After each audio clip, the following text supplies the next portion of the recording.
రాత్రి వేళ మీకు ఒక వాక్యం చెప్పడం జరిగింది. మోషే దేవుని ఇల్లంతటిలో నమ్మకమైన వాడనే విషయాన్ని జ్ఞాపకం చేస్తూ ఉన్నాను. ఆ మాటని జ్ఞాపకం చేస్తూ మన ఇళ్ళ గురించి మాట్లాడాను. మన ఇంట్లో భార్య భర్తకు నమ్మకంగా ఉండకపోవచ్చు, భర్త భార్యకు నమ్మకంగా ఉండకపోవచ్చు. వాళ్ళు ఎలాగైనా మోసం చేసుకోవచ్చు. ఒకడి కళ్ళు కనపడకుండా వాడి కళ్ళు కప్పించి మన కుటుంబాల్లో ఎవరినైనా మోసం చేసుకోవచ్చు. కానీ నీ ఇంట్లో నువ్వు మోసం చేసుకుంటా జీవించినంత కాలం నువ్వు ఆశీర్వాదం పొందవనే విషయాన్ని రాత్రి జ్ఞాపకం చేస్తూ, మోషే దేవుని ఇంట్లో మోసగాడుగా కాకుండా నమ్మకమైన వాడని దేవుని చేత సాక్ష్యాన్ని పొందాడనే విషయాన్ని గుర్తు చేశారు. దేవుని ఇల్లు, దేవుని ఇంటిలో మనం నమ్మకంగా ఉండాలి. దేవుని ఇంటిలో మనం జాగ్రత్తగా ఉండాలి. దేవుని ఇంటిలో మనం అమర్యాదగా ఉండకూడదు. దేవుని ఇల్లు కనుక దేవుని ఇంట్లో సాక్ష్యాన్ని పొందేవారుగా ఉండాలి. ఒకవేళ మనకు టాలెంట్ ఉండొచ్చు, బాగా చదువుకొని ఉండొచ్చు. మోషే కంటే భూమి మీద చదివిన వాళ్ళంతా గొప్పవాళ్ళు ఎవరు లేరు. ఇక 40 సంవత్సరాలు సకల విద్యా ప్రావీణ్యుడని రాయబడింది. 40 సంవత్సరాలు సకల విద్యా ప్రావీణ్యతగా గాంచిన వాడు, మంచి ఇంజనీర్ అయినా, అన్ని విషయాలు ఆయనకు తెలుసు. ఇలాంటి గొప్ప వ్యక్తిని దేవుడు ఏర్పాటు చేసుకున్న నమ్మకంగా దేవుని ఇంట్లో ఉన్నాడు జీవించినంతకాలం. ఆ సందర్భాన్ని జ్ఞాపకం చేస్తూ నేనేం చెప్పుకురావడం జరిగిందంటే, గూడు విడిచి తిరుగువాడు అంటే తన ఇంటిని విడిచి తిరుగువాడు గూడు విడిచి తిరుగు పక్షితో సమానము అని చెప్పారు. మోషే దేవుని ఇల్లు అంటే దాని అర్థం ఏంటంటే దేవుని మందిరము అని అర్థం. ఇటు చూడండి, ఇక వర్షం వచ్చింది, వరద కూడా రావచ్చు, ఏమనుకోబాకండి. ఇటు చూడండి, మోషే దేవుని ఇంటిలో నమ్మకంగా ఉన్నాడంటే మందిరములో నమ్మకంగా ఉన్నాడని అర్థం. మీకు ఈ మాటను అర్థమైతే దీవెన వచ్చిందండి, జాగ్రత్తగా వినండి. దేవుని ఇంటిలో మనం నమ్మకంగా ఉండాలంటే దేవుని ఇల్లు అంటే మందిరం అని అర్థం. మందిరములో నీ గురించి దైవజనుడు సాక్ష్యం ఇస్తాడు. పలానామే మంచి విశ్వాసి, పలానతను మంచి విశ్వాసి అనే విషయాలు మందిరంలో దైవజనుడు సాక్ష్యం ఇస్తాడు. స్కూల్లోకి వెళితే మాస్టర్ గారు చెప్తాడు మన చిట్టా పొద్దులు ఎలా ఉన్నాయో, ఏ పిల్లోడు ఎలాగున్నాడో, ఏ అమ్మాయి ఎలాగుందో, ఏ పిల్లోడు ఎలా చదువుతాడో, ఏ పిల్లోడు చదవడో, ఏ అమ్మాయి చదువుతుందో, ఏ అమ్మాయి చదవదో, ఎవరు గ్యాంబ్లింగ్ వేస్తారో, ఎవరు గ్యాంబ్లింగ్ లేకుండా ఉంటారో, అంటే మోసపూరితంగా ఉంటారో, ఈ విషయాలు మొత్తం పోతులు గారు చెప్తారు. చర్చికి వచ్చేదానికి పాస్టర్ గారు చెప్తారు ఫలానామె గొప్ప విశ్వాసం అండి, ఫలానామె వయసు పెరిగింది కానీ మైండ్ పెరగలేదండి. ప్రతి చిన్నదానికి చిక్కు చిక్కు పొల్ల, చిన్నారి పొల్ల అని చిన్న పిల్లలు ఆడుకుంటారు చూసావా, ఒక పావు గంటకి నీకు నాకు టీ అని అనుకుంటారే, అలా ఉండిద్దండి. ఆమె ఆ వయసు పెరిగింది కానీ టీ కొడతాం మాందో, చచ్చిపోయేంత వరకు టీ కొట్టుకుంటూ చచ్చిపోయింది. చచ్చిపోయేంత వరకు టీ కొట్టుకుంటూ నీకు నాకు టీ అంటే ఏంది, మళ్ళీ పావు గంట తర్వాత మళ్ళీ ఒకటి అవుతారు. ఇలాగ చచ్చిపోయేంత వరకు కొంతమంది అట్టకుండా చచ్చిపోతారు. సేవకుడు చెప్తాడు, సేవకుడికి తెలుసు ఏ గొర్రె ఎలాంటిదో, గొర్రెలు కాసి ఆయనకు తెలుసు ఏ గొర్రె ఎలా ఉండిద్దో, గొర్రెలు కాపరికి తెలుసు. అందుకని మందిరంలో మనం ఎలాగ ఉండాలంటే నమ్మకంగా ఉండాలనే విషయాలు చెప్పాను. మోషే దేవుని ఇంటిలో నమ్మకంగా ఉన్నాడని చెప్పాను. తన ఇంటిని విడిచి తిరిగితే గూడు విడిచి తిరుగు పక్షితో సమానమనే విషయాలు రాత్రి వేళ మీతో చెప్తూ, అట్లాగా తిరిగే వ్యవహారం ఎవరిదంటే అపవాదీదని, అట్లా తిరుగుతూ ఇటువాడు తిరిగే అనుభవాలు ఎవరిదంటే అక్రమ సంబంధాలతో పుట్టిన పిల్లలుగా ఉన్న మోయాబీలదని. తిరిగే అనుభవం ఎవరిది అంటే తెలివి తక్కువ జనాంగం అంటారు కొంతమంది. తెలివి తక్కువ జనాంగం ఉంటారు, అన్ని విషయాల్లో తెలివిగా ఉంటారు, దేవుని విషయంలో తెలివిగా ఉండరు, దేవుని విషయంలో తెలివిగా ప్రవర్తించరు. ఇక భూ సంబంధమైన విషయాల్లో ఎలా ఉండాలో, ఏం చేయాలో, ఎక్కడ కూర్చోవాలో, ఎక్కడ లెగవాలో, ఎటు వెళ్ళాలో, ఎటు వెళ్ళకూడదు, ఎక్కడ తొంగి చూడాలో, ఎక్కడ తొంగి చూడకూడదు, ఇవన్నీ బాగా తెలివి ఉంటుంది. కానీ దేవుని విషయంలో తెలివి ఉండదు. అలాంటి విషయాలు రాత్రి మీకు చెబుతూ ఇటు అటు తిరిగాను సాతానుని జ్ఞాపకం చేశారు. సాతాను ఒకరిని వదిలిపోయిన తర్వాత నీరు లేని చోట ఇటు అటు తిరుగుతుందని చెబుతూ నేను వాక్య భాగాన్ని ముగించటం జరిగింది. అయితే ఈరోజు నేను మీకు ఏం చెప్పాలనుకుంటానంటే, ఇల్లు అసలుకి ఎందుకు విడుస్తారు? జాగ్రత్తగా వినండి, 3 మాటలు చెబుతా. ఇల్లు అసలుకి ఎందుకు విడుస్తారు? రెండో విషయం, ఇల్లు విడవటం వల్ల ఏమి జరుగుతుంది? మూడో విషయం, తప్పు తెలుసుకొని ఇంట్లోకి వస్తే వచ్చే ఆశీర్వాదం ఏంది? 3 మాటలే. ఈ 3 మాటలు మళ్ళీ చెప్పండి. ఇల్లు ఎందుకు విడుస్తారు? బట్టలు సర్దుకొని ఎందుకు వెళ్తా అంటే వాళ్ళు అప్పుడు చెబుతారు చరిత్ర. ఇల్లు ఎందుకు విడుస్తారు? నెంబర్ 2, ఇల్లు విడిస్తే ఏమి జరుగుతుంది? నెంబర్ 3, ఇంటిలోనికి తిరిగి వస్తే ఏమి జరుగుద్ది? ఈ 3 మాటలు ముచ్చటగా 3 మాటలు చదువుతారు, జాగ్రత్తగా వినండి. 3 మాటలు చదువుతారు. ఒకసారి మీరు ఆది కాండంలోకి వెళ్ళవచ్చు. ఆది కాండం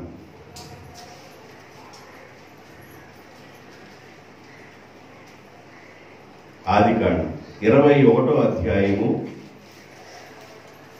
ఆది కాండము 21వ అధ్యాయము 14వ వచనం. కాబట్టి తెల్లవారినప్పుడు ఆది కాండము 21వ అధ్యాయము 14వ వచనం. కాబట్టి తెల్లవారినప్పుడు అబ్రహాము లేచి ఆహారమును నీళ్ల తిత్తిని తీసుకొని ఆ పిల్లవానితో కూడా హాగరునకు అప్పగించి ఆమె భుజము మీద ఆ ఆహారము నీళ్ల తిత్తే ఆగర భుజం మీద పెట్టి ఆమెను పంపివేశాను. అబ్రహాము ఇంట్లో నుండి హాగరును పంపివేశాను. ఆమె వెళ్ళి బేర్షాబా అరణ్యములో ఇటు అటు తిరుగుచూ ఉండెను. ఆమె బేర్షాబా అరణ్యములో ఇటు అటు తిరుగుచూ ఉండెను. ఇక్కడ మనం చదవబడిన వాక్య భాగం అబ్రహాము భార్య శారా దాసి అబ్రహాము భార్య అయిన ఆగర్ గురించి మనం మాట్లాడుకుంటున్నాం. ఈమె శారాకు దాసి. అబ్రహాముకి వివాహమైన తర్వాత చాలా కాలం పిల్లలు లేరు.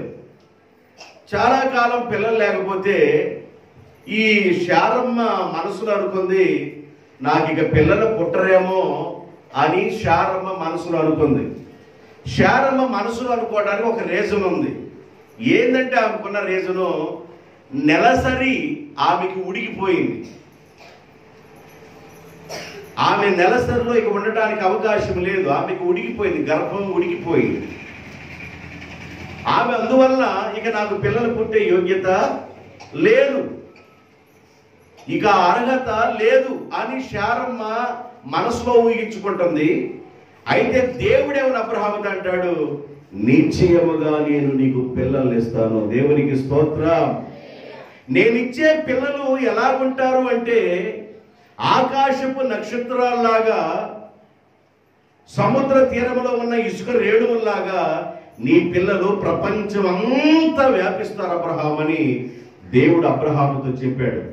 అబ్రహాము దేవుని నమ్మిన కనుక, అబ్రహాము దేవుని మాట నమ్మిన కనుక అబ్రహాముకు అది నీతిగా ఎంచబడిను. శారమ్మ డౌట్ లో ఉంది, ఇక నాకు పిల్లలు పుట్టరేమోననే డౌట్ లో ఉంది. ఆడవాళ్ళకి అన్ని డౌట్లే. ఏదైనా ఏదన్నా పురుషుడు వెళ్ళిపోయి ఏదైనా ఒక గంట లేటుకు వచ్చాడు అనుకోండి, ఏది ఎంత లేట్ ఎందుకయింది అది ఎప్పుడంటే వివాహమైన తొలి దినాలు 1-2 సంవత్సరాలు ఉంటారే, అప్పుడు 1 సంవత్సరం దాకా తీగా ఉంటారు, 2వ సంవత్సరం కరెంట్ షాకే. వివాహమైన తొలి దినాల్లో ఎలాగుందరా మీ కాపురం అని అంటే అన్నాడు, అబ్బా మళ్ళీ తీగలాగుంది అన్నాడు. ఎట్లాగుందంట? మళ్ళీ తీగలాగా. 2-3 సంవత్సరాలు పోయిన తర్వాత ఎట్లాగుందంటే కరెంటు తీగలాగా ఉంది. పట్టుకుంటే షాకే. కొన్ని కాపురాలు పట్టుకుంటే షాకే. ప్రతిదానికి అనుమానం, భర్తను అనుమానించటం, ప్రతిదానికి భర్తను అనుమానించటం, ప్రతిదానికి భార్యను అనుమానించటం. ఎట్లాగా కొన్ని కుటుంబాల యొక్క బ్రతుకులు అలాగే ఉండిపోతూ ఉంటాయి. 70 సంవత్సరాల యొక్క యవనస్తులు, ఎన్ని సంవత్సరాలు అంట? 70 సంవత్సరాల యవనస్తులు. ఇప్పుడు దాకేం చేస్తున్నామండి అన్నాడు. ఇక ఆయన చెప్పాలి ఇప్పుడు దాకా ఏం చేస్తున్నాడు. 70 సంవత్సరాలు అంటే అప్పటికి అంతా అయిపోయింది ఆయనకి. ఇప్పుడు దాకేం చేస్తున్నామండి అంటది. ఆయన చెప్పాలి డౌట్. కొంతమందికి డౌట్లతోనే బ్రతికి చచ్చిపోతారు. అట్లాగా ప్రతిదానికి డౌట్లు ఎక్కువగా ఆడవాళ్ళకే వస్తూ ఉంటాయి. శారమ్మకి దేవుడు చెప్పాడు, అయినా నీ సంతానం ఇస్తానని. నాకు నెల ఉడికిపోయింది కదా, నా గర్భం ఉడికిపోయింది కదా, ఇంక 4 పిల్లలు ఎట్లా పడతారని ఆమె ఏం చేసిందంటే, ఆమె దాసి అయిన ఆగర్ని అబ్రాహాంకి ఇచ్చి, ఏవండి మీరు పెళ్లి చేసుకోండి, ఈమెకు వచ్చిన సంతానం మన పిల్లలుగా చూద్దాం అని ఆమె చేసిన తిప్పలన్నీ. సరే అబ్రాహాం అన్నాడు, నీ ఇష్టమమ్మా అన్నాడు. అయితే శారమ్మ ఎప్పుడైతే తన దాసి అయిన హాగర్ను అబ్రాహాంకి ఇచ్చి పెళ్లి చేసిందో, అబ్రహాము ఆగర్ని వివాహం చేసుకున్న కొన్ని రోజులకి హాగరు గర్భవతి అయింది. ఆగరేమైంది? హాగరు గర్భవతి అయింది. ఎప్పుడైతే హాగరు గర్భవతి అయ్యిందో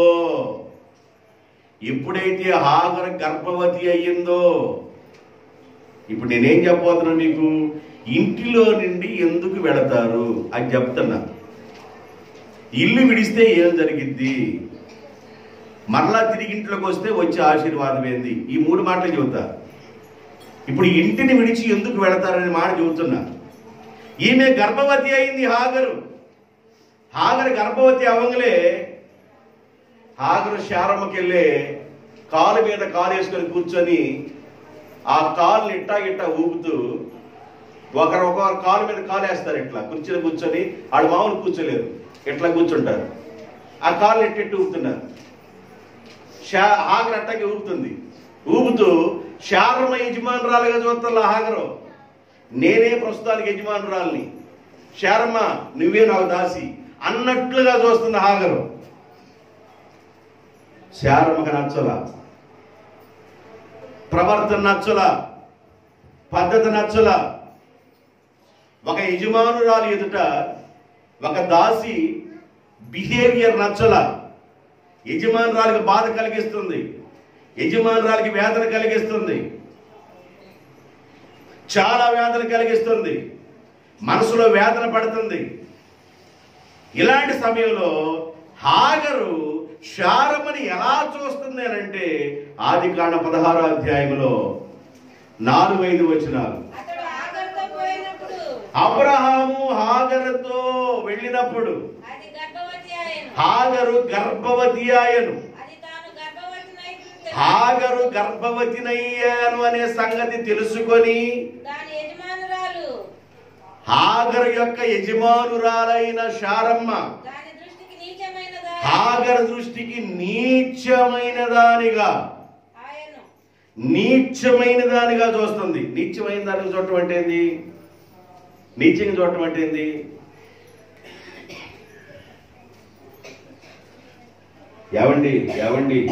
ఏవండి సెంటర్కి వెళ్ళినప్పుడు అది దొరికాడు. ఏవండి అది ఆ గులాబీ జామ్ అంటే ఇష్టమండి. ఏవండి గులాబీ జామ్ అంటే దీని మకాన్ గులాబీ జామ్ వద్ద ఏమండి పిల్లలకి కుక్కర్ చేదెత్తామే. నీచమైనగా చూడటం అంటే ఏంటంటే, పొయ్యిలో పడుకుని కుక్కర్ ఎడతావుదా, వెళ్ళే అంటావా? నీచమైన దానిగా చూసిందంట. అంటే యజమానురాలు దాసీకి నీచమైన దానిగా కనబడింది. ఇంట్లో ఎవరన్నా జీతగాళ్ళ పెట్టుకున్నామనుకోండి, గొడ్డ దగ్గర, ఈ గొడ్డ దగ్గర జీతగాళ్ళగా ఉన్నవాళ్ళు ఆ ఇంటి యజమానుల్ని గొడ్డిని తోలినట్టుగా అన్నారు అనుకో, రెండో రోజు ఏం చేస్తారు? నువ్వు గొడ్డు చూడొచ్చు, నువ్వు గొడ్డు చూడొచ్చు, మా ఇల్లు చూడొచ్చు, జాతీయత పాడండి. నీచమైన దానిగా చూస్తుంది. హాగరు తన యజమానురాలైన శారాని నీచమైన దానిగా, ఒక పనికిరాని వ్యక్తిగా చూసావా? నిన్నగాక మొన్న నాకు వివాహమైంది. వివాహమైందో లేదో, అబ్రహాము నా యజమాని నాతో ఉన్న వెంటనే నేను వెంటనే గర్భవతినయ్యాను అని చెప్పేసి ఇక లోపల లోపల లోపల లోపల ఆమె ఎంత అతిశయపడుతుందో.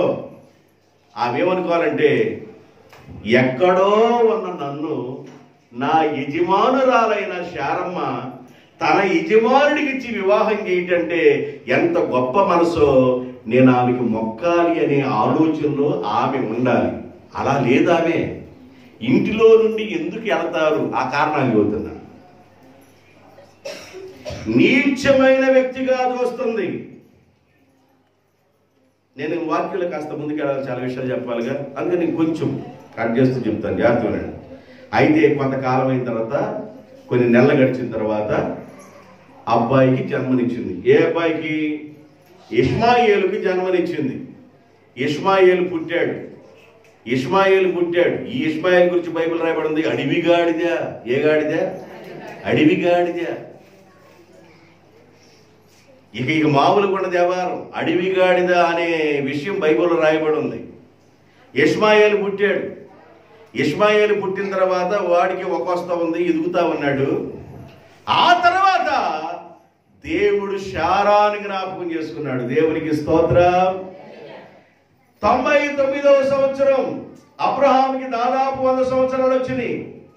శారాకి 90వ సంవత్సరం వచ్చింది. 10 సంవత్సరాల గ్యాప్ ఉంది వీరికి.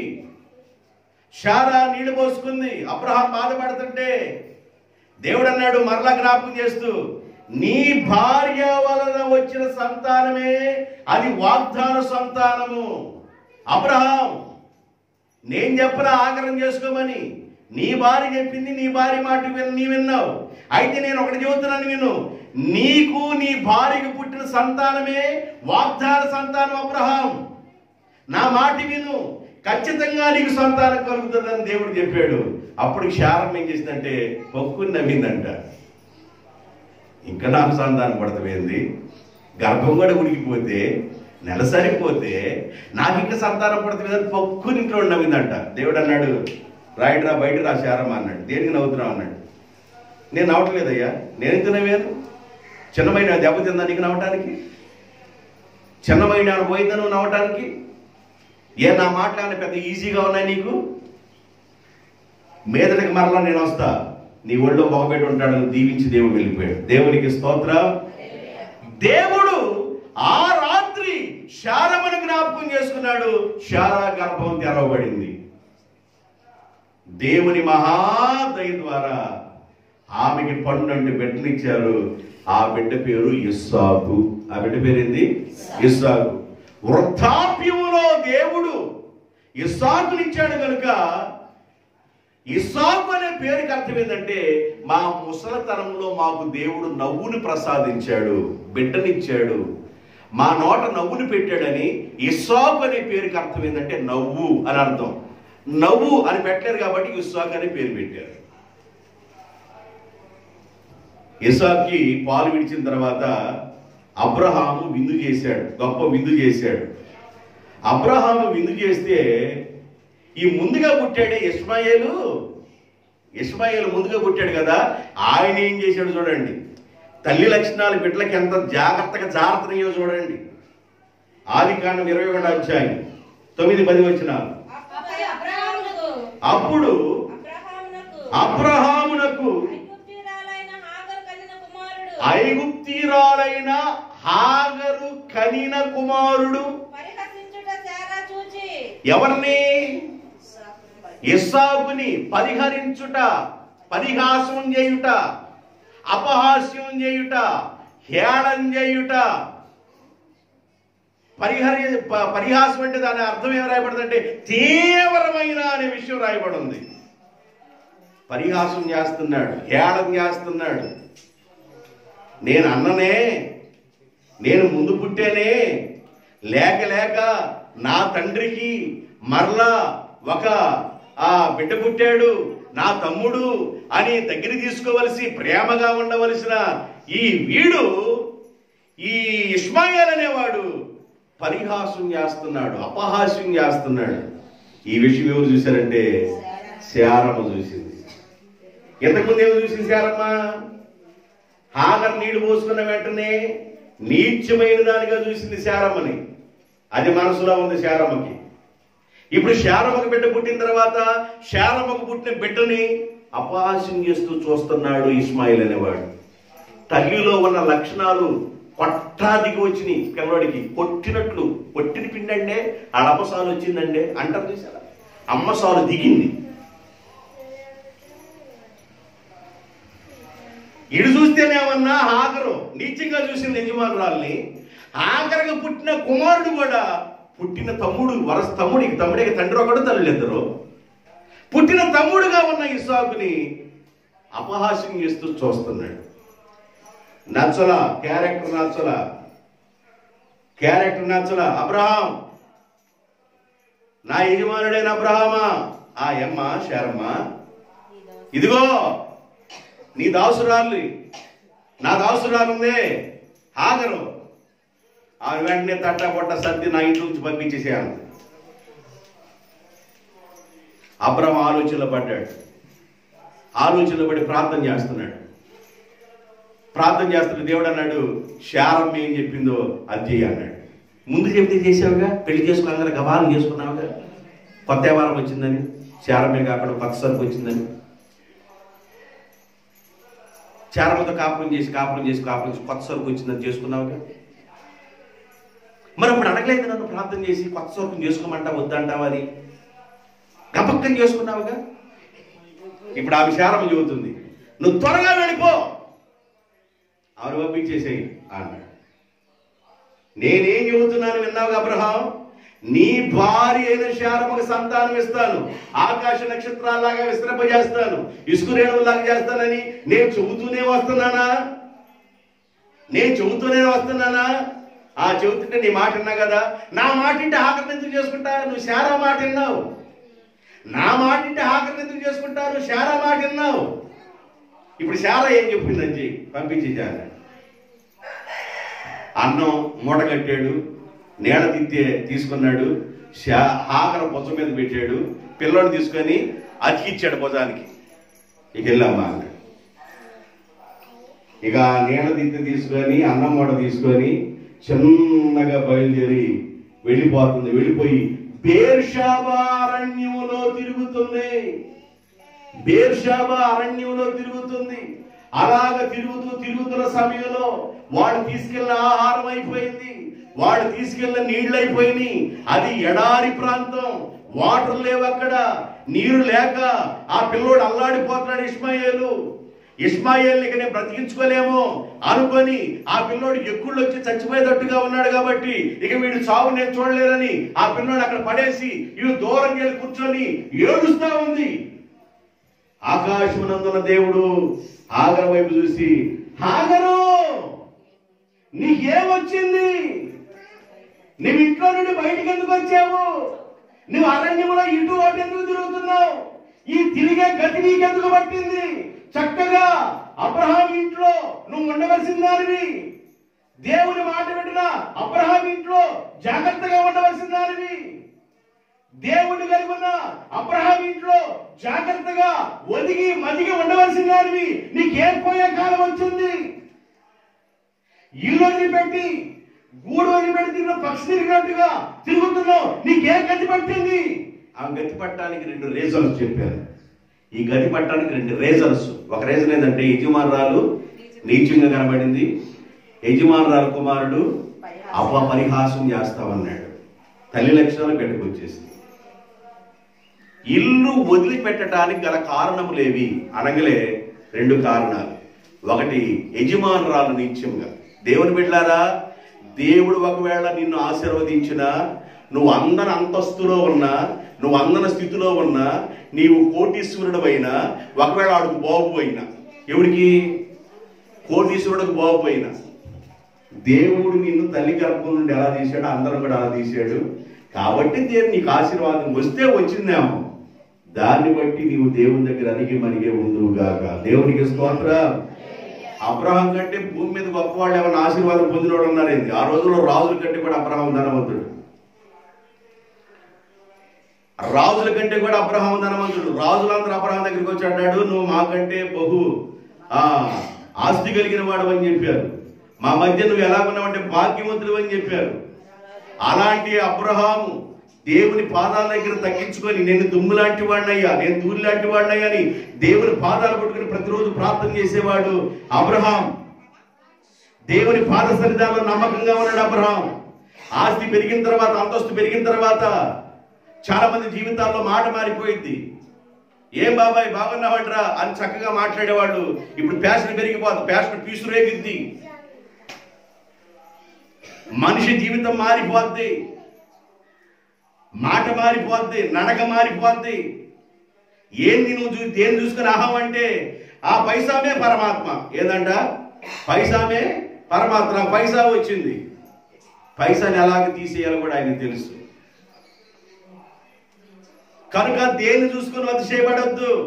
ఆఖరి ఏం చూసుకుని అతిశయపడ్డదంటే, ఇక శారమ్మకి పిల్లలు పుట్టరు, ఇక నాకే పిల్లలు పుట్టారు, కాబట్టి నా పిల్లలు అబ్రహాం వారసులు అవుతారని ఆమె లోలోపల అతిశయపడి యజమానురాలుకున్న శారమ్మని నీచమైన దానిగా చూసింది. ఏమంటే అంత మిడిమాడుతనం ఎందుకు?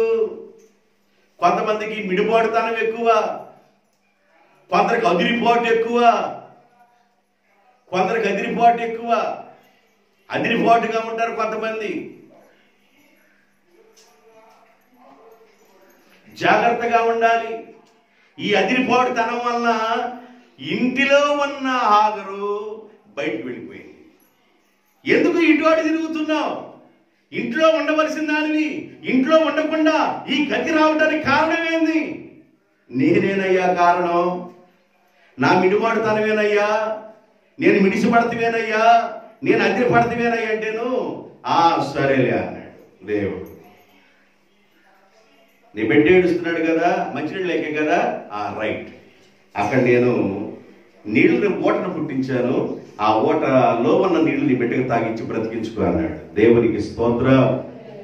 ఇల్లు విడిచిపెట్టడానికి గల కారణాలు ఒకటేదంటే గౌరవించే వారిని గౌరవించకుండా. కొంతమంది గౌరవించరండి, పెద్ద చిన్న ఉండదు, పెద్ద చిన్న ఉండదు, గురువు దైవం ఉండదు, ఆడ వీడా అజా ఇదా వయసు తగ్గ మాటలు మాట్లాడరు, ఇష్టం వచ్చినట్లు మాట్లాడుతూ ఉంటారు. చాలా మంది గురువు దైవం ఉండదు, పెద్ద చిన్న తేడా ఉండదు. కొంతమందికి ఇష్టానుసారంగా పంచాయతీ పంపు తిప్పినట్టు తిప్పుతా ఉంటారు.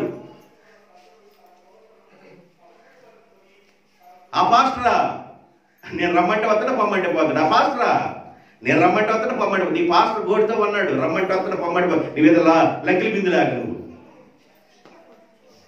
నువ్వు లంకిలి బిందు గనైతే పాస్టర్ రమ్మంటే వస్తాను, పొమ్మంటే పోతాడు. చాలా మందికి హద్దులు ఉండవు, గౌరవం ఉండదు. ఈ గౌరవం లేని వాళ్ళలో నెంబర్ 1 వ్యక్తి హాగరు. యజమానురాల దగ్గర ఉండి చక్కగా అణిగిమణి ఉండవలసిందా, అణిగిమణి ఉండకుండా ఇష్టానుసారంగా యజమానురాలని నీచంగా చూసి యజమానురాలకు పుట్టిన కుమారుడు కూడా ఆడకుమారుడుగా మన ఇష్మాయేలు అపహాస్యం చేస్తూ ఉన్నాడు. అందువల్ల ఇల్లు వదిలిపెట్టి వెళ్ళడానికి ఆ రీజన్స్ అవి అన్నమాట. ఎగతాళి చేస్తున్నాడు. ఎవరు? ఇష్మాయేల్ ఏం చేస్తున్నాడు? పరిహాసం చేస్తున్నాడు. పరిహాసం అంటే ఎగతాళి. దీని గురించి నేను చెప్పాలంటే చాలా విషయాలు నేను చెప్పవచ్చు, ఎందుకంటే నేను మెసేజ్ ప్రొలాంగ్ అయిపోతాను. లోతు తన అల్లుడి దగ్గరికి వెళ్ళే రాత్రిపూట, అయ్యా తెల్లారి సొదొమ గుమ్మర ఈ ప్రాంతాన్ని దేవుడు తగలబెట్టబోతున్నాడు, మనం ఈ ప్రాంతాన్ని వదిలి వెళదామనంటే, లోతు యొక్క అల్లుళ్ళు ఉన్నారే, అప్పటికి కుమార్తెలిద్దరికి మ్యారేజ్ ఫిక్స్ అయ్యింది, డేట్ ఫిక్స్ అయింది, మ్యారేజ్ చేసుకోబోతున్నారు. ఇక తిరిగి అల్లుళ్ళే కనుక దేవుడు ఏమన్నా సొదొమ గుమర పట్టణాన్ని కాల్చిపోతున్నాడు. ఇక తెల్లారితే కాల్ చేస్తాడు. ఈ తెల్లవారికి ముందే రాత్రే లోతుకు సంబంధించిన వాళ్ళని లోతు గ్యాదర్ చేసుకొని వాళ్ళ అల్లుడి దగ్గరికి వెళ్ళిపోయి, అల్లులారా మీరు బయలుదేరి రావాలా, తెల్లారి దేవుడు అగ్ని గంధకాలని ఈ ప్రాంతాన్ని కాల్చబోతున్నాడు రండి. లోతు యొక్క అల్లుళ్ళు లోతుని ఎగతాళి చేశారు. ఏం చేశారు? 19:14 రాయబడుతుంది ఆదికాండం. లోతు బయటకు వెళ్ళి తన కుమార్తెలను పెండ్లాడనయ్యున్న తన అల్లులతో మాట్లాడి లెండి, ఈ చోటు విడిచిపెట్టి రండి, యెహోవా ఈ పట్టణాన్ని నాశనము చేయబోతున్నాడని మామగా ఉన్న లోతు అల్లులతో చెప్పగా, అయితే అల్లుళ్ళు తన అల్లుల దృష్టికి ఎగతాళి చేయవానిగా ఆయను. ఏంది ఎగతాళిగా మాట్లాడుతున్నారు? ఏంది అంత ఎగతాళిగా మాట్లాడుతున్నారు? సూర్యుడు తెల్లారిపాడి సూర్యుడు రావట్లేదా? సాయంకాలం 5-6 గంటలకల్లా పరడ వైపు ఆయన కోకటం లేదా? ఎంత మరి తెల్లారి మాట్లాడుతుంది వెళ్ళిపో మాంగారు అన్నాడు. తెల్లారి మాట్లాడేదేమంటే తట్ట పెట్టేశాడు దేవుడు. తెల్లారి మాట్లాడుకునేది ఏముంది? సొదొమ గుమర కాల్ చేస్తానని చెప్పేశాడు దేవుడు. అందుకని లోతు యొక్క భార్య బిడ్డలు తీసుకొని వెళ్ళిపోయాడు. లోతు మొత్తం అగ్ని గంధకాలతో. ఇప్పుడికి గంధకం సొదొమ గుమర ప్రాంతంలో గంధకం ఉంది. ఏ మొక్క మలవదు. దేవుని చిత్తమైతే ఆ ప్రాంతాన్ని ప్రభువు నన్ను నడిపించునుగా. వెళ్తా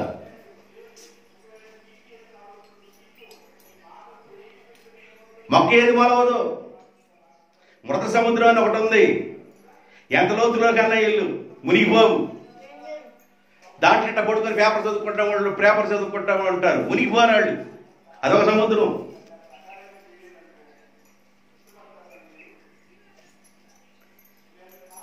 ఎగతాళి చేయవారు.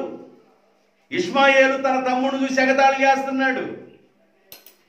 అల్లుడి దృష్టికి ఎగతాళి చేయబడిన వాడుగా లోతు కనబడుతున్నాడు.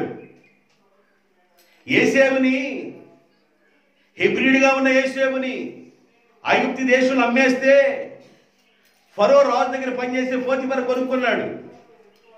పోతిఫర్ భార్య యేసేపుని శోధించింది పలు రకాలుగా, ఎన్నో రకాలుగా శోధించింది. నీవు నాతో ఉంటే ఇక నీకంత ఐశ్వర్యం అన్నట్టుగా శోధిస్తారు. ఆడవాళ్ళు అసలు కనబడరు. మగవాడిని శోధించి ఆడవాళ్ళు అసలు కనబడరు. లోగుట్టుగా ఉంటారు. సైకిల్ వేస్తా మాట్లాడుతుంటారు, రంకిలేస్తా మాట్లాడుతున్నారు. నువ్వు చేతగాని వాళ్ళే అంటే ఏంది? చేతగాని వాడు అంటే చేత అయితే ఏమన్నా చేయాలి.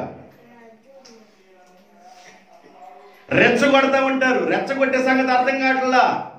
రెచ్చగొడుతుంది. పోతిఫర్ భార్య రెచ్చగొడుతుంది. రెచ్చిపోలా యేసేపు తన జీవితాన్ని కాపాడుకున్నాడు. దేవునికి స్తోత్రం. తన జీవితాన్ని కాపాడుకున్నాడు యేసేపు. గట్టిగా వెళ్ళిపోయి ఆయన చొక్కా పట్టుకుంది. ఈ రోజు నాతో ఉండాలని. నా యజమాని నాకు అప్పగించలేదు. నా యజమానికి నువ్వు భార్యవి. నేను ఈ పాపమును మూటగట్టుకోలేను అని త్వరగా బయలుదేరి మౌతోట తగిలిస్తాను. ఏనండి,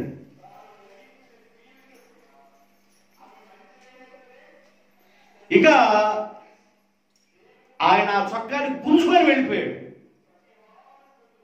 ఈమెమంటదో చూడండి. 39-17 వచ్చారు. అప్పుడు ఆమె తన భర్తతో ఈ మాటల చొప్పున తన భర్తకి చెప్పాను. ఆమె ఏమి క్యారెక్టర్ ఆడిందో, ఆమె మైనస్ పాయింట్ లేదు, అవి చెప్పదో, దాచుకుంది. మగోడు అబద్ధం ఆడితే ఎట్లుండిద్దంట? చెప్పండి. మగోడు అబద్ధం ఆడితే ఎట్టకుండిదంట? తడిక అన్నాడు మన ఒక ఆయన.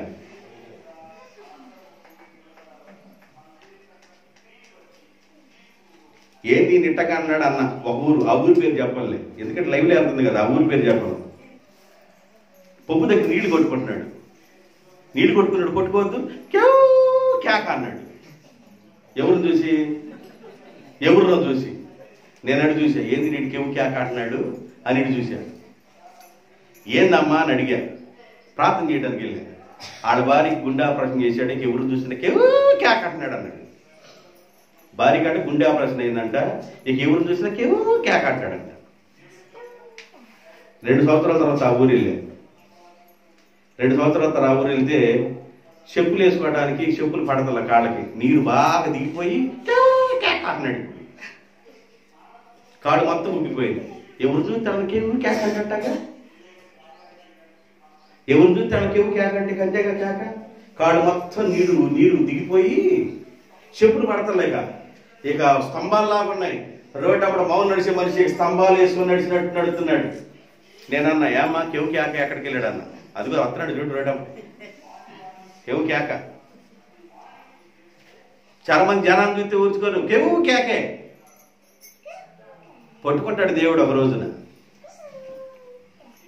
ఆడోళ్ళు ఏదన్నా అబద్ధం ఆడితే అది కాంక్రీట్ వేసిన సిమెంట్ లాగా బాగా గోడలాగా ఉండింది. మగోడు అబద్ధం ఆడితే ఎలా ఉండింది అంటే, మీ ఇద్దరు ఇక్కడ ఎందుకు మా ఇంటికి కూర్చోండి, త్వరగా పంపించేసి త్వరగా వెళ్ళిపోను. అమ్మను తీసుకెళ్ళి వెళ్ళండి. ఇప్పుడు వీళ్ళకి ఎక్కువ పెట్టినట్టుంది. నా మాట మళ్ళీ మాట మాట్లాడుతున్నారు.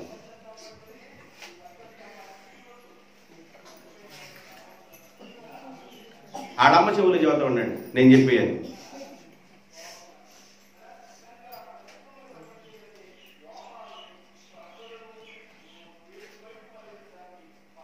ఈమె ఆడిన అబద్ధం ఈమె వేసిన యాశాలు ఈమెం చెప్పటంలా.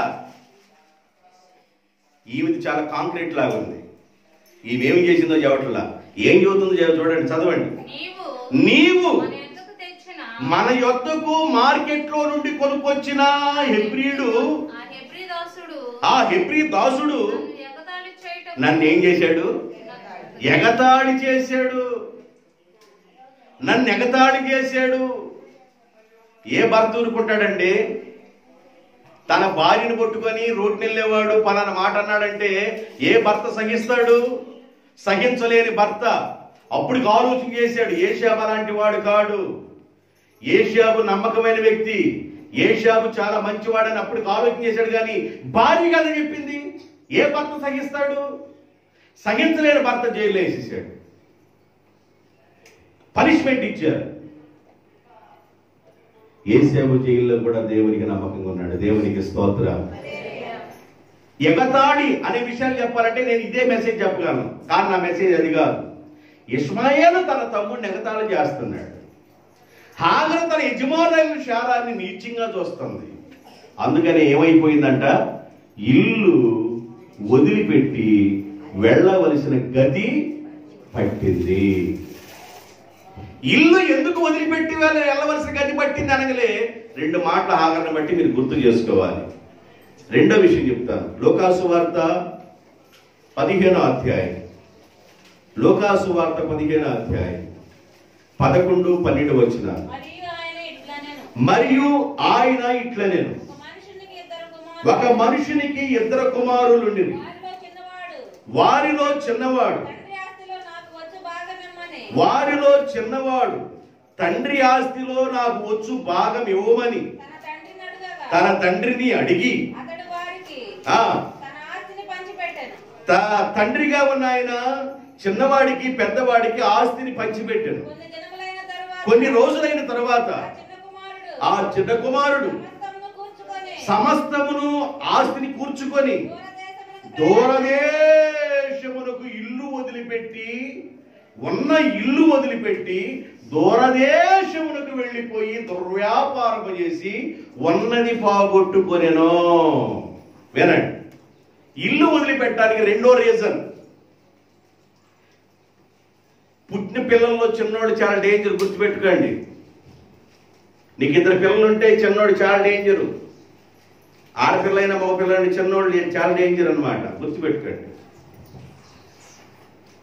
చిన్నోళ్ళు అసలు చెక్కడో దొరకరు, అట్లాగుంటారు. చిన్నోళ్ళు చాలా డేంజర్గా ఉంటారు. పెద్దోళ్ళు వేరు, చిన్నపిల్లలు వేరు.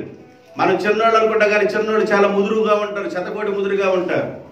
తండ్రి చెప్పాడు, ఎరా నాయనా ఇంటి దగ్గర 10 గంటలైనా 11 గంటల దాకా కారణాలు లెగవు కదరా, ఆస్తిని ఇవ్వమంటున్నావు, బిజినెస్ చేస్తారన్నావు, ఆ బిజినెస్ లో మోసపోతావురా, మళ్ళీ నాకు కనపడకుండా దూర దేశం వెళ్ళిపోతారన్నావు, ఉన్న ఊర్లో చేయరా అన్నాడు వాళ్ళ నాన్న.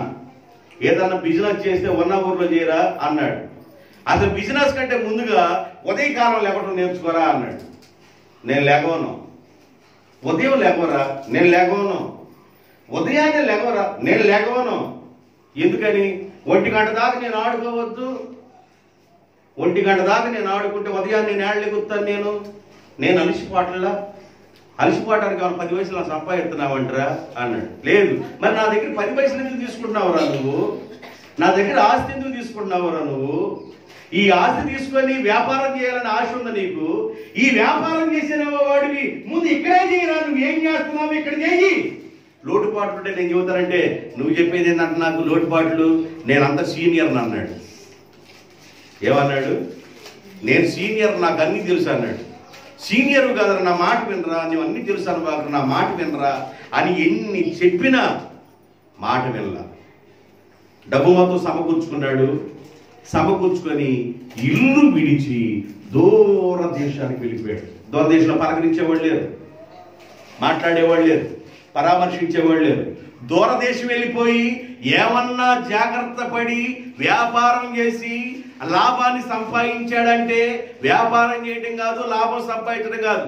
దూరదేశం ఎప్పుడైతే తండ్రిని వదిలిపెట్టి వెళ్ళిపోయాడో శరీరంలో కోరికలు పెరిగిపోయింది. చెప్పండి, ఏం పెరిగిపోయినాయి అంట? శరీరంలో కోరికలు పెరిగిపోయినాయి. ఒకవైపు ఏమైనా ప్రక్కన డబ్బు ఉంది, డబ్బు ఒకవైపు ఉంది. ఒక మనిషి కోరికలు చంపుకొని కడుపు కాలుతా ఉంటే, ఆకలి అవుతా ఉంటే పచ్చడి మెతుకుల కోసం అన్నా ఏదో ఒక పని చేసుకొని నా కడుపు నింపుకోవడానికి ప్రయత్నం చేయాలని ఒక మనిషి ప్రయత్నం చేస్తాడు. ఇప్పుడు పచ్చడి మెతుకులు ఏం అవసరం? ప్రతిరోజు చికెన్ బిర్యానీ, దమ్ము biryani, fry biryani, mutton biryani, fish biryani, ఇక రొయ్యలు, ఇక ఇష్టం వచ్చినట్టు డబ్బు బాగుంది. ఇక చెప్పేవాళ్ళు లేరు. శరీరంలో కోరికలు పెరిగిపోయినాయి. బైబిల్ ఏం చెబుతుందంటే దూర ప్రాంతం వెళ్ళిపోయి డబ్బు తీసుకొని దుర్వ్యాపారము చేశాను, స్త్రీలకు తగలబెట్టేశాడు, ఇష్టానుసారంగా తిరుగుడికి అలవాటు పడ్డాడు. ఇల్లు వదిలిపెట్టి, ఉన్న ఇల్లు వదిలిపెట్టి బయటికి వెళ్ళిపోయి తిరుగుడికి అలవాటు పడ్డాడు. ఎందుకురా ఇల్లు వదిలిపెట్టావంటే నేను తిరగాల. తిరుగు, కాలు వచ్చినంత వరకు తిరుగు. బైబిల్ ఏం చెబుతుందంటే ఎవరుడా నీ యవ్వన కాలమందు సంతోషించుము, నీ యవ్వన కాలమందు నీ కోరికలు చెప్పుని నడువుము, నీ కంటికి ఏం కనబడిందో దాన్ని అనుభవించుము, నీ ఇష్టానుసారంగా ప్రవర్తించుము. అయితే వీటన్నిటిని దేవుడు ఒక రోజున ఏం చేస్తాడు? లెక్కలోనికి తీసుకొస్తాడని గుర్తు చేసుకో అన్నాడు దేవుడు. వెళ్ళిపోయి ఇష్టానుసారంగా దగ్గరుంటే తండ్రి ఏమైనా చేసేవాడేమో, అయ్యా అట్లా బిజినెస్ లాస్ వచ్చిందా, ఇలా చేసుకో. ఇట్లా వ్యాపారం లాస్ వచ్చిందా, ఇట్లా చేసుకో. ఈ విధంగా కాదా, ఇంకొక కోణంలో చేసుకో. నేను కూడా నీకు సహాయం ఉంటానని తండ్రి ఒక చెయ్యిని అందించేవాడేమో ఇంట్లో ఉన్నట్లయితే. ఇల్లు వదిలి దూర ప్రాంతం వెళ్ళిపోయి దుర్వ్యాపారం చేసి, దుర్వ్యాపారము బైబిల్ రాయబడిన దుర్వ్యాపారము ఇష్టానుసారంగా తిరిగి మొత్తం కోల్పోయాడు.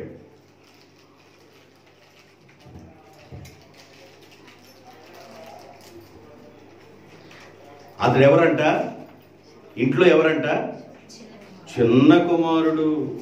ఎవరంట ఆయన? చిన్న కుమారుడు. ఇంట్లో చిన్న పిల్లలతో డేంజరు. ఇద్దరు పుడితే ఆఖరుడితో డేంజరు, చిన్నోడితో చాలా డేంజర్ అనమాట. కనబడరాళ్ళు, పెద్దోళ్ళు అమాయకంగా ఉంటారు, చిన్నోళ్ళే డేంజరస్ పర్సన్స్ అనమాట. ఎవరికన్నా పుట్టనివ్వండి, చిన్నోడితో కొద్దిగా డేంజర్గా ఉంటారు. ఏశావు అన్నాడు, యాకోబు అన్నాడు. డేంజర్ ఎవరు చెప్పండి? యాకోబే. యాకోబే తెలియనట్టుగా చిగురు గారు ఊరు పెట్టాడు చేస్తారు. అసలు చేస్తారు వాడికి అంత వయసు ఏడొచ్చింది? డేంజర్.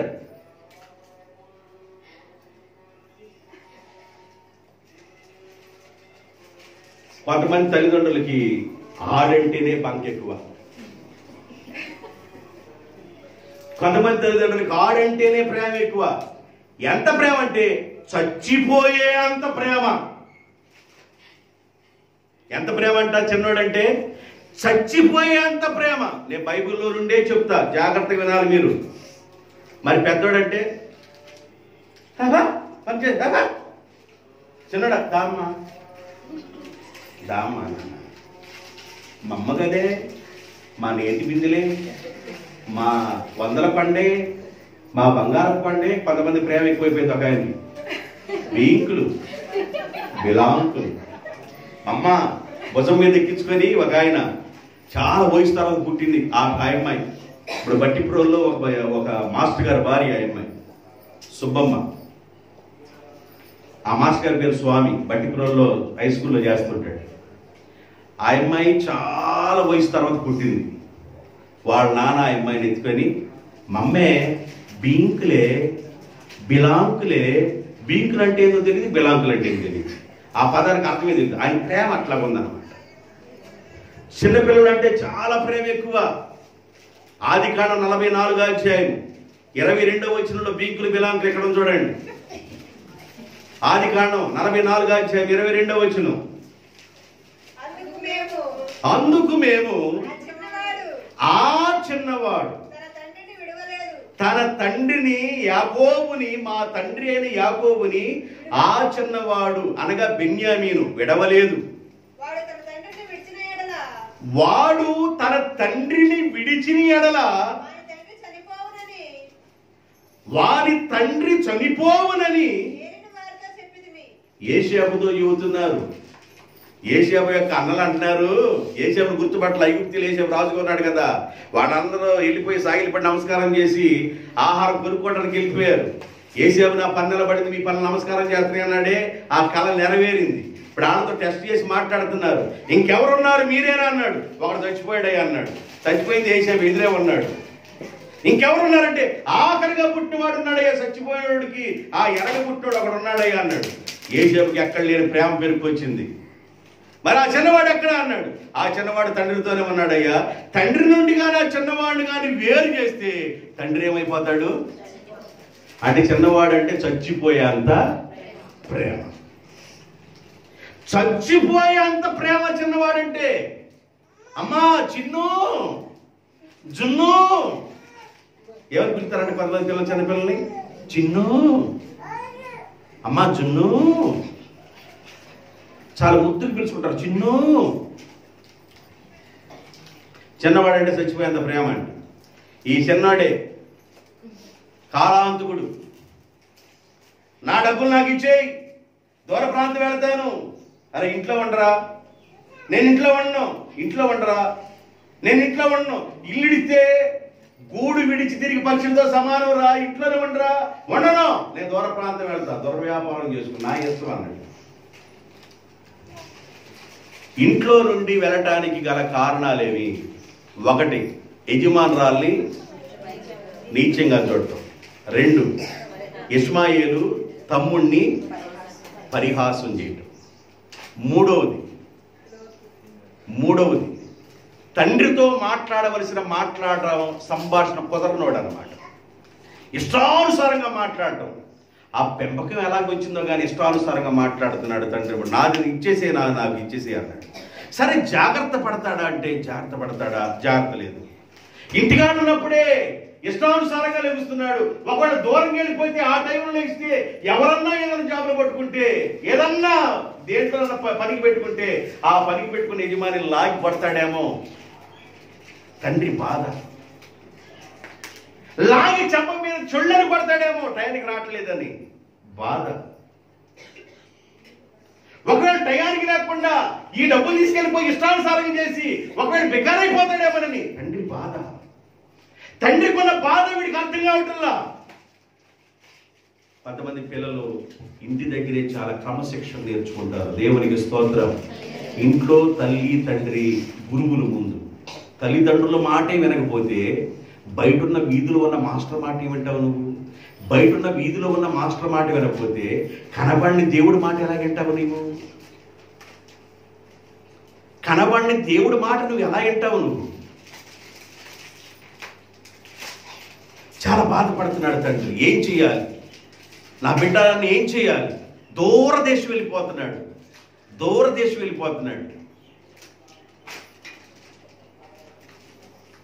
ఆ మధ్య గల్ఫ్ కంట్రీకి పంపించాడంట ఒక ఆయన భార్యని. అక్కడ పని చేస్తే చాలా డబ్బులు వస్తాయని చాలామంది గల్ఫ్ కంట్రీస్కి వెళ్తారులే. ఆడవాళ్ళు వెళ్తారు, మగోడు కూడా వెళ్తారు. అట్లా వెళ్ళిన వాళ్ళు మనకి మెట్టగొడపాలెం ఆయన లేడు, ఎవరు గౌసు, అట్లాగ వెళ్ళి వచ్చాడు. అట్లాగ ఆడవాళ్ళు కూడా వెళ్తారు.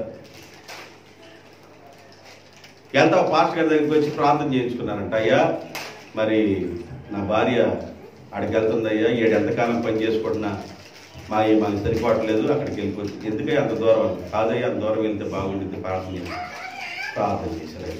పంపిస్తారు. వెళ్ళిపోయింది. ఫ్లైట్ ఎక్కేదానికి ఫ్లైట్ గలపది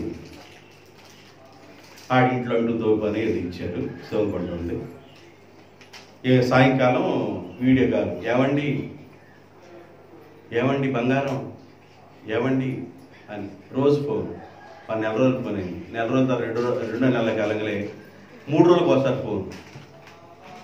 ఏది రోజు ఫోన్ చేస్తారు 3 రోజులకు ఒకసారి చేస్తున్నాం అంటే పని బిజీ అయిపోయిందండి అన్న. 3 నెలల కాలంగానే వారం రోజులకు ఒకసారి ఫోన్. 4 నెలల కాలంగానే నెలకు ఒక ఫోన్. ఏమండి ఏమైంది, పని బిజీ అయిపోయింది. 5 నెలలు పోయిన తర్వాత ఫోనే లేదు. ఇవి అక్కడొక్కడ చేసుకుందంట. ఎవరు దూరదేశం వెళ్ళి లాభం సంపాదిద్దామని అక్కడ ఒకళ్ళని చేసుకుంది. నేను చక్కగా మాట్లాడతాను, వాడు చేసుకున్నాను. ఇంకో మాటే మాట్లాడదు, లైవ్లో ఎందుకు మాట్లాడతాం? ఇంకోటి చేసుకో. సంవత్సరం అయింది ఫోన్ రావట్లా. అసలుకి పంపించిన ఆయన దగ్గరికి వెళ్ళారంట. ఏంది అసలు కథ ఏమి, నా ఫోన్ రావట్లేదంటే ఆయన ఫోన్ చేసి తెలుసుకుంటే ఇక్కడ ఒక ఆయన వివాహం చేసుకొని ఇక్కడ సెటిల్ అయిపోయిందని అన్నారంట. దూరదేశం వెళ్ళటం వల్ల ఇంటిలో క్రమం ఉంటే దూరదేశం వెళ్ళిన క్రమం ఉంటారు. దేవునికి స్తోత్రం, దేవునికి స్తోత్రం. చిన్నవాడు చెబితే అర్థం చేసుకోవటల్లా, ఎన్నన్నా చెప్పిన అర్థం చేసుకోవట్లా. పౌలు గారు ఒక మాట చెప్తాడు. కొరింథీయులకు రాసిన పత్రిక 13వ అధ్యాయం, మొదటి కొరింథీయులకు రాసిన పత్రిక 13వ అధ్యాయం 11వ వచనం, 13-11. నేను చిన్న పిల్లవాడినై ఉన్నప్పుడు చిన్న పిల్లవాని వలె మాట్లాడి తిని, పిల్లవాని వలె తలంచి తిని, పిల్లవాని వలె ఆలోచన చేసి తిని, ఇప్పుడు పెద్దవాడనై పిల్లవాని చేష్టలు మానివేసి తిని. దేవునికి స్తోత్రం. పిల్లవాడిగా ఉన్నప్పుడు పిల్లవారి వలె మాట్లాడాను, పిల్లవారి చేష్టలు చేశాను. ఇప్పుడు నాకు వయసు వచ్చింది, నేను ఎవరితో ఎలా మాట్లాడాలి, నేను ఎలా ఉండాలి, నా లైఫ్ ఏంటి, ఈ విషయానికి నేను పునాది వేసుకున్నాను అన్నాడు. కాబట్టి పిల్లవాని చేష్టలు మానాలి వయసు పెరుగుతున్నప్పుడు, పిల్లవాని వలె యోచించడం మానాలి వయసు పెరుగుతున్నప్పుడు, పిల్లవాని యొక్క విధానాలు మానాలి. మనకు వయసు పెరుగుతుంది, మనకు వయసు పెరుగుతుంది. మన వయసు పెరిగేటప్పుడు మనం చాలా జాగ్రత్తగా ఉండాలి.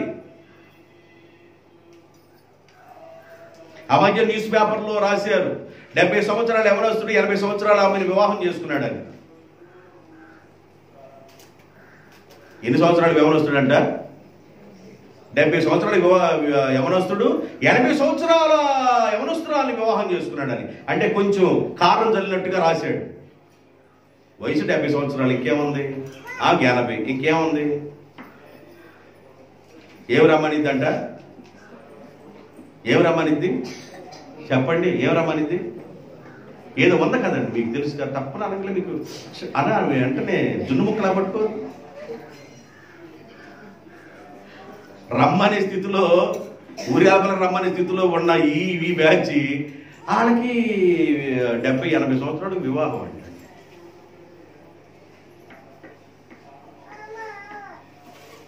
వయసు పెరుగుతున్నప్పుడు మన విధానాలు మారాలండి, మన పద్ధతులు మారాలి. చిన్నపిల్లవాడు ఉన్నప్పుడు చిన్నపిల్లలాగా మాట్లాడతాం, చిన్నపిల్ల చేష్టలు చేస్తాం. వయసు పెరుగుతున్నప్పుడు అసలు నేనేంటి, నా పరిస్థితి ఏంది, ఒక్కసారి అర్థం చేసుకొని నేను ఎలాగ స్టాండ్ అవ్వగలను, నేను ఎలా నిలబడగలను, నా పరిస్థితి ఏందని అర్థం చేసుకుంటే నీ లైఫ్ టర్న్ అవుతుంది. దేవునికి స్తోత్రం. లేదు,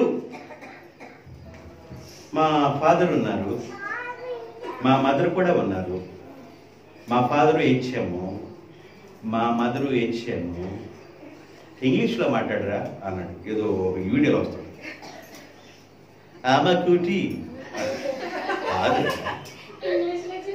ఇంగ్లీష్లో చెప్పరా ఆమె కూటి. ఒక పిల్లోడిని ఇంగ్లీష్ లాంగ్వేజ్ నేర్పుతుంది ఒక ఆమె. అమ్మ కుట్టి అన్నాడు. అమ్మ కుట్టి అన్నాడు. అమ్మ కుట్టి కాదు, ఇంగ్లీష్లో మాట్లాడు. అమ్మ కుటి అన్నాడు. మా ఫాదర్ హెచ్ఎము, మా మదర్ హెచ్ఎము. ఇంక నాకేముంది, అన్నీ ఉన్నాయి. వాడుతున్నది ఖర్చు పెట్టుకుంటే సరిపోతుంది. నాకు నీకేం సంపాదించదు, నీకేం సంపాదించదు అంటే నీకేం చేయవా పని, ఏ పని మాట చేయవా? తల్లిదండ్రులు కూడా ఇక నువ్వు తల్లిదండ్రులు చూసేది ఏం లేదు. నీవు ఒక వయసు వస్తున్నప్పుడు నువ్వు స్టాండ్ అయి నిలబడటం నేర్చుకోవాలి. దేవునికి స్తోత్ర. ఆలోచన కూడా చెప్పడండి, నీకు రావాలి, నీకు ఆలోచన రావాలి. చాలా మందికి ఆలోచన ఎప్పుడు వచ్చిందంటే కడుపు కాలుతున్నప్పుడు వచ్చింది. నేను ఎలాగైనా సంపాదించాలి, నేను ఎలాగైనా అంటే ఏదో చేసి కాదు దాని అర్థం. దేవుని విధానంలో భయపడుతూ నీవు భూమి మీద కుటుంబానికి ఆశీర్వాదకరమైన బిడ్డగా నువ్వు ఉండాలి. దేవునికి స్తోత్ర. ఒక దీవెనకరమైన బిడ్డగా ఉండాలి. నీవు చిన్నవాడిగా ఉన్నప్పుడు చిన్నవాని చేష్టలు చేయొచ్చు, చిన్నవాని వలె ఆలోచన చేయొచ్చు, చిన్నవాని వలె మాట్లాడవచ్చు, చిన్నవాని వలె యోచించవచ్చు. ఇప్పుడు వయసు వచ్చిన తర్వాత చిన్నపిల్లవాని యొక్క చేష్టలు మాని వయసు వచ్చినప్పుడు వయసుకు తగిన విధానంలో జీవించాలి. ఏమయ్యా నీవు ఇల్లు వదిలిపెట్టానికి రీజన్ ఏంటంటే మా నాన్న దగ్గర ఉన్నవి తీసుకుని నేను వెళ్ళిపోయాను. ఏమన్నా జాగ్రత్త పడతావు అనుకుంటే నేను బయటికి వెళ్ళిన తర్వాత నా శరీర కోర్టులు పెరిగి దురాత్మల బట్టిని నన్ను అన్నాడు. ఏం బట్టిని అంట? దురాత్మల బట్టిని. మా నాన్న దగ్గర ఉండగా మా నాన్న చేసే ప్రార్థన అది కంచిగా కోటగా ఉంది. ఈ కంచిలో నుండి, కోటలో నుండి, మా నాన్న ప్రార్థన విధానంలో నుండి నేను బయటికి వెళ్లాల్సి వచ్చింది. ఎప్పుడైతే నేను బయటికి వెళ్ళిపోయానో నాకు ఆ ప్రార్థన విధానం నేను నేర్చుకోలేదు కనుక, నేను ఆ కంచిలో ఉండలేదు కనుక, నేను ఆ ప్రార్థన స్థితిలో ఉండలేదు కనుక ఇష్టానుసారంగా జీవించి, నా శరీర కోరికలను బట్టి, నా శరీర ఇచ్చలను బట్టి జీవించి ఇష్టానుసారంగా నా జీవితాన్ని నాశనం చేసుకున్నాను. నేను ఉన్న డబ్బు పోగొట్టుకున్నాను, శరీరం గుల్లైపోయింది, గడ్డం పెరిగింది, చొక్కాలు చిరిగిపోయినాయి, పిచ్చివాడిని అయిపోయాను. ఏమి చేయాలో నాకు అర్థం కావట్లా, ఏమి చేయాలో నాకు అర్థం కావట్లా. ఆయన వెళ్ళిన దేశంలోనంట కరువు వచ్చేసిందంట. ఆయన వెళ్ళిన దేశంలో వచ్చేసింది కరువు వచ్చేసింది. కరువు రాగలే ఈ చిన్నోడికి ఇబ్బందులు వచ్చేసినాయి. 14 వచనం, 15-14. అదంతయు తీసుకెళ్లిన డబ్బంతయు ఖర్చు చేసిన తరువాత ఆ దేశమందు గొప్ప కరువు రాగా వాడు ఇబ్బంది పడసాగెను. ఒక్కోసారి ఇబ్బందులు వస్తాయండి, ఇబ్బందుల్లోనే మనం నిలదొక్కుకోవాలి. దేవునికి స్తోత్రం. వివాహమైన తర్వాత, భార్యాభర్తల వివాహమైన తర్వాత తల్లిదండ్రులు తమ బిడ్డల్ని కాస్త వేరు చేసి దూరంగా పెడతారు. అమ్మా జాగ్రత్తగా మీది కాసి పోసుకుంటారా, జాగ్రత్తగా ఉండండి. తల్లిదండ్రుల దగ్గర ఉన్నప్పుడు తల్లిదండ్రులు జాగ్రత్తగా చూస్తారు, బిడ్డల్ని ఏది లోటు లేకుండా చూస్తారు. వాళ్ళు దూరంగా వెళ్ళినప్పుడు వాళ్ళు చిన్నపిల్లల శాస్త్రాలు మానేసి మెచ్యూరిటీ మైండ్ కలిగి మనం దీనికోసం ఇంత వాడుకోవాలి, దీనికోసం ఇంత ఖర్చు పెట్టుకోవాలి, మనం ఇలా ఉండాలనుకున్నప్పుడు అవగాహన కలిగిన వాళ్ళు కాపురం చాలా జాగ్రత్తగా ముందు నడుస్తూ ఉంటారు. ఒకవేళ అవగాహన కానీ లేకపోతే దేనికి ఎంత ఖర్చు చేయాలో, దేనికి ఎంత ఖర్చు చేయాలో అర్థం కాకుండా అవగాహన లేకుండా ఉన్నట్లయితే ఆ కుటుంబంలో ఏమొచ్చేసిందంటే ఇబ్బంది వచ్చింది. ఇబ్బంది వచ్చినప్పుడు కాలు నిలదొక్కుకోవడం కష్టమైపోద్ది. ఆయన సంపాదన అంట, ఏం సంపాదన? మీరు మామూలు విషయం కాదే. ఆయన సంపాదన అంట ఆయన భార్య కుట్టుకులకి, సాయిబు సంపాదన భూమి కుట్టుకులకి చాలేదంట. అంటే దాని అర్థమైంది, దాని అర్థమైంది. ఒక 6 చీరలు ఉన్నాయనుకండి ఇంట్లో, ఒక రోజు కట్టుకోవచ్చు, రోజు కోట కట్టుకోవచ్చు. 7వ రోజున అన్ని ఉతుక్కోవచ్చు, మళ్ళీ సోమవారం నుంచి అన్ని కట్టుకోవచ్చు. మోటార్ వెళ్ళేటప్పుడల్లా మాయ్ మీ నాన్న ఉన్నాడంటే, నాన్న లేడులే చదువుకుంటున్నాడు, నాన్న లేడు, మోటార్ దించు. ఎంత ఎంత అప్పు ఏమైనా ఉందా నీ దగ్గర? వ్యవహారం ఎంత ఉంది? నేను ఆడిపోతే నేను పొద్దు కొత్త ఉంటానమ్మా, మీరు బాగా తెలుసు కదా నాకు. 300 చీరలు 700 బ్యాండ్ వేస్తాడు. అప్పుడు 200 బ్యాండ్ మనకి 400 బ్యాండ్. ఆయనకి ఎంత బ్యాండ్? ఆయనకి ఎంత లాభం? 400. ఏముందిలే అమ్మా, ఇప్పుడు 300 ఉన్నాయా, ఇచ్చేసేయండి, 400 తర్వాత ఇద్దరులే. ఉన్న బట్టలని వీరువాలో సర్దుకోలేక ఎడుపెట్టుకోరు అర్థం కాక కొంతమంది ఏడదీసి ఏడపెట్టి ఏడదీసి ఏడపెట్టి అయ్యుతుక్కోలేక ఈయుతుక్కోలేక ఏమి చేయాలి అర్థం కాక బట్టలే బట్టలు. కొంతమందికి బట్టలు కొనుక్కొని ఏం చేయాలి అర్థం కాక బట్టల మీద మోసి తిరగ ఇంట్లో కూర్చొని డిజైన్స్ చేసుకుంటూ కూర్చుంటారు బట్టలు. మీరు నేర్చుకున్నారా అక్కాయ్? నేర్చుకున్నారా? మిషన్ పని నేర్చుకున్నారు మీరు? కుట్టు పని మీకు వచ్చా? నేను పుష్పములు ఎంత చక్కగా వేస్తానో చీరల మీద వేసుకో. మీరు పుష్పాలు వేయటం కుదిరే మీకు.